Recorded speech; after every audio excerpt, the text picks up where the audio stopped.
The land of Israel is known for specific fruits that grow there. And there's an order to how you make the blessing on those fruits. Olives, dates, grapes, figs, and pomegranates. That's the order. So if you have a date in front of you and you have a pomegranate in front of you, you should make the Borei Priya Eitz on the date over the pomegranate. And this is learned out in the Talmud.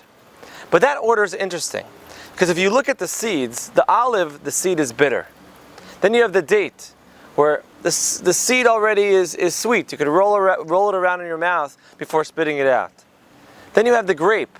And the grape, that seed doesn't bother you. Then you have the fig. The seeds are such an integral part of the fig. And then you have the pomegranate. And as you see in this picture, the pomegranate, the whole point of eating the pomegranate is the seed. Isn't that interesting? The process from bitter to sweet. And that's the process of Israel. In this week's Parshat Va'etchanan, Moses, he wants to go into the land of Israel and he's told no. And that's very bitter for him, just like the bitter olive. But Moses, nonetheless, guides Bnei Yisrael, guides the Jewish people to enter the land. Even though he himself couldn't go, he knows that Israel's a process.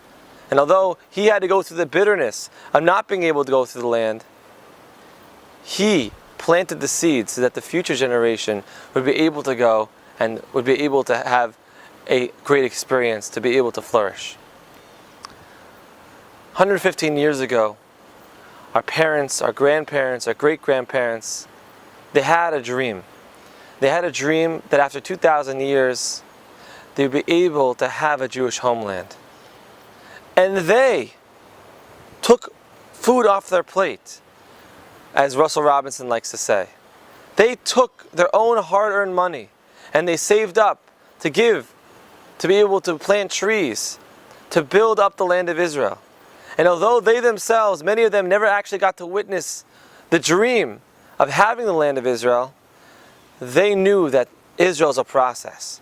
And it might start off difficult at the beginning, but you have to sacrifice, and you have to give, and you have to support the land, and ultimately it will go from bitterness to sweetness. That's a beautiful lesson from this week's Parsha. That's a lesson we see from Moshe Rabbeinu, and that's a lesson that we can all take home with us. That Israel is a process, from bitter to sweet. Let's have patience, and let's invest, and let's give to the land of Israel. And that's what's incredible about being a part of Jewish National Fund, that we are able to be a part of that process of making Israel the land flowing with milk and honey. Shabbat Shalom.